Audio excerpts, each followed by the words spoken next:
Yeah, like this. Ta, ta, ta, ta, Here we go. Hello, hello, hello, hello, hello. Hey, welcome to Afternoon Tea with Cantiese, where we're pouring nice, filling, powerful tea into our souls. Hello,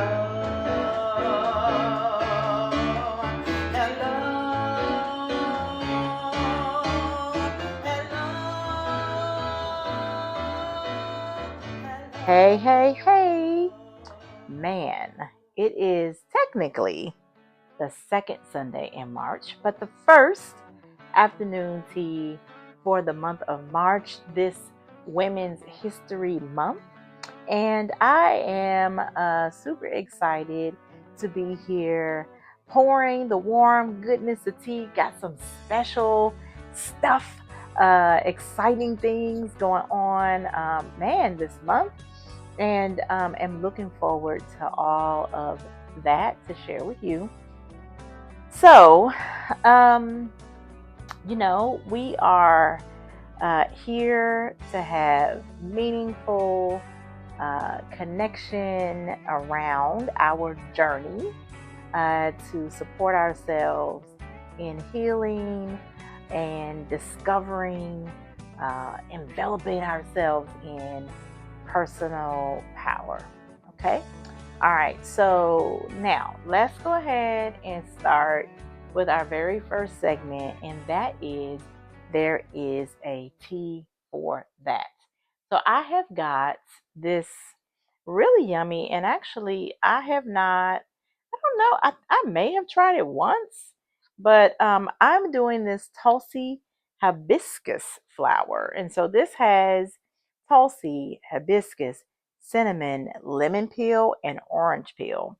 So this tea, of course, we've talked about Tulsi, but let me just remind you, it is a herbal adaptogenic remedy that helps us not only deal with environmental, but also emotional influences in terms of our wellness, right? So, helping our bodies to deal with stress. Hibiscus is really good for, and cinnamon is really good for helping us with blood pressure, blood sugar, things like that. Now, remember, I'm not a doctor, so I'm not giving you medical advice, but I definitely want us to be pouring and sipping something medicinal into our cup. And so I am going to get this going right now. Okay, I like this packaging, and I don't think I've done this brand before. This is Davidson's Organics. Okay, so I have got me some water all steeped up. Well, not steeped up, boiled. And I'm going to go ahead and get this steeping. Okay. Yes. I'm going to let that steep and get it going. So I am looking forward to tasting this tea. I am, in that time of the year where, we start thinking about the spring and the summer and getting our spring and summer figures. We've come out of the holidays and all out of having lots of dessert and sweets and candies and things like that. And I really am, you know, just overhauling like my diet choices and just wanting to just generally feel good, like have all the systems working. And so this type of tea is a great way to get that party started. So normally you see me adding in like a non-dairy creamer, which does usually have a little hint of sugar in it. I am not adding anything, no honey, no creamer. And that's actually why I chose the hibiscus because typically a hibiscus tea will have a really nice, sweet flavor anyway. And so it's a great way to transition if you're trying to like decrease sugar and get off of having so many sweet things in terms of a tea. A hibiscus tea is a great way to start. And might I add, this tea right now I'm steeping it hot and I'm going to drink it hot, but it is a great option to ice a tea. Now, most teas you can ice, but this in particular, I really like in the summer when I'm like really craving like punch or back in the day like Kool-Aid. I will make a iced hibiscus tea and sweeten it ever so lightly with a little honey, but it really satisfies that kind of uh, refreshing punch type of thing. So I'm gonna let this steep for a few more minutes. And yeah, so that is our first segment. There is a tea for that. So we got Tulsi that's going to help us with uh, our wellness and our immunity and our emotional health. And then there is some hibiscus and cinnamon that's going to really support us system wise and all of that. So I hope you try some and let me know if you do. Okay, so today I really wanted to just get on here and talk about uh, a amazing, exciting uh, milestone. I guess you could call it a milestone. Yeah, a milestone accomplishment. I announced the pre-sale last week. I am now an author. So I have published and written a book, and it is called Me Moment. And Me Moment is a self care guide.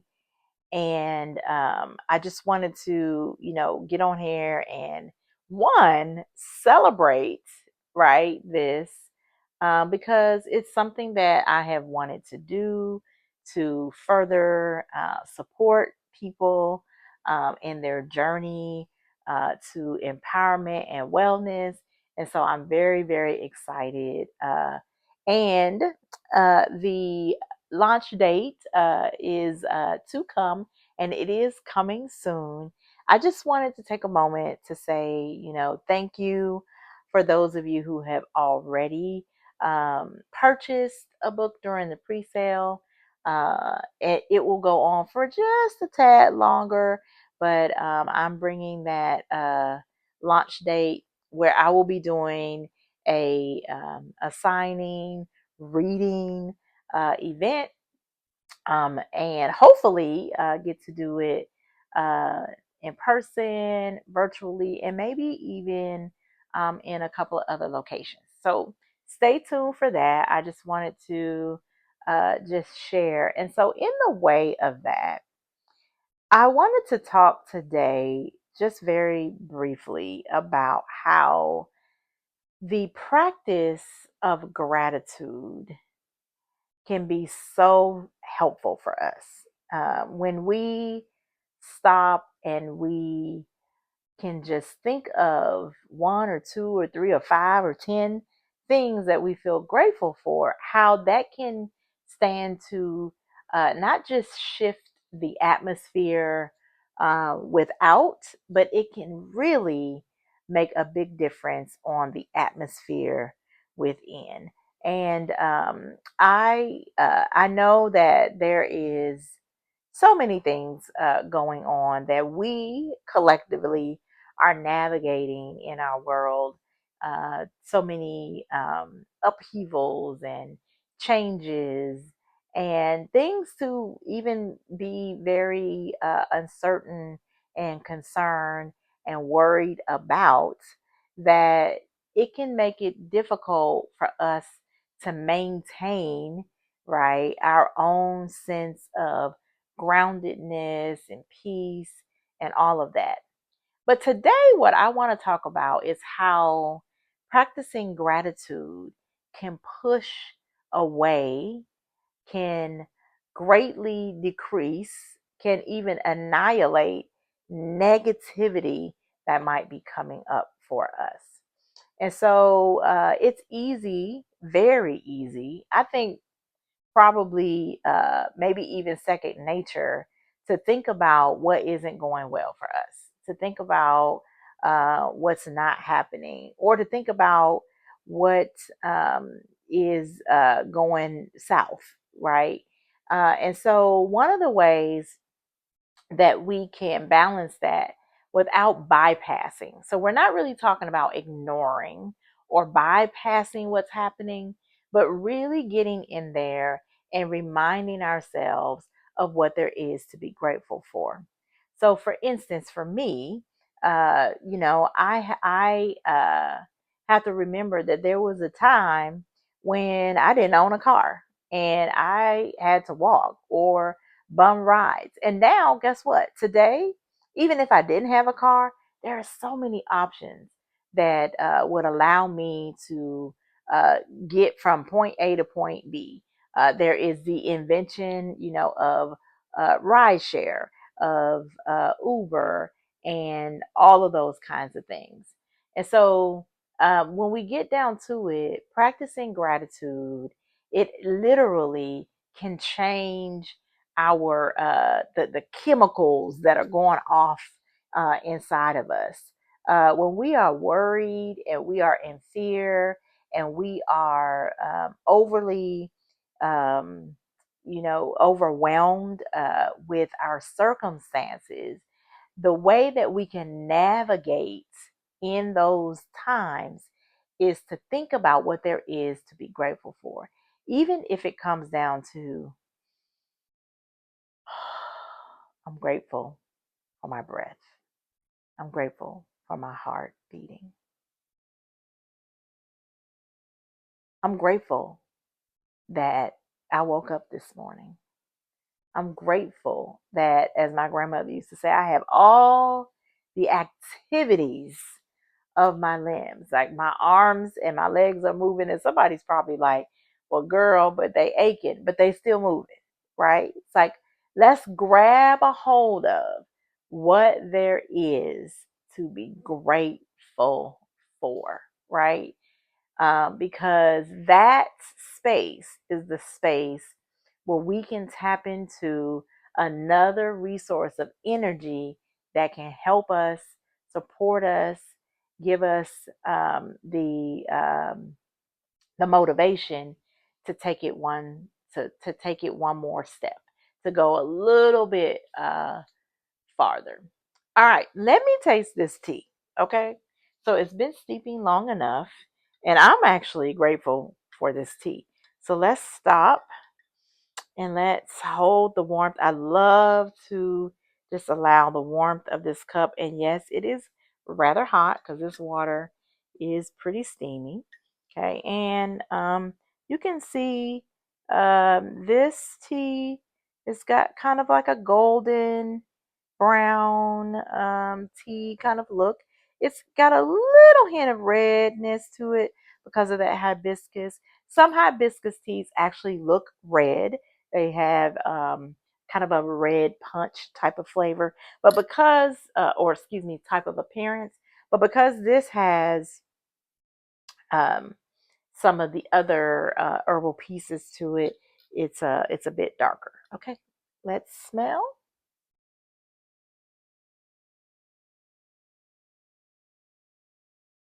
I can take in the cinnamon. Okay, so that cinnamon, it's pretty powerful in this cup.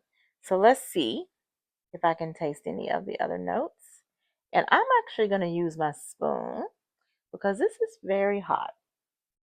I'm going to blow.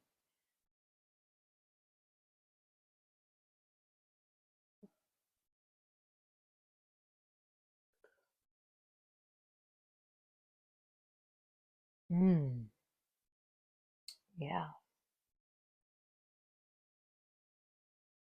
Okay, so I definitely taste the cinnamon. I definitely can taste the earthy, grounded nature of the Tulsi. I have to say, I'm not getting much hibiscus. I'm not getting much biscus in the hibiscus in this tea. So, okay. Maybe I do get a slight citrus note from the orange peel and the lemon peel. I think it's not that I don't like it. Let me see.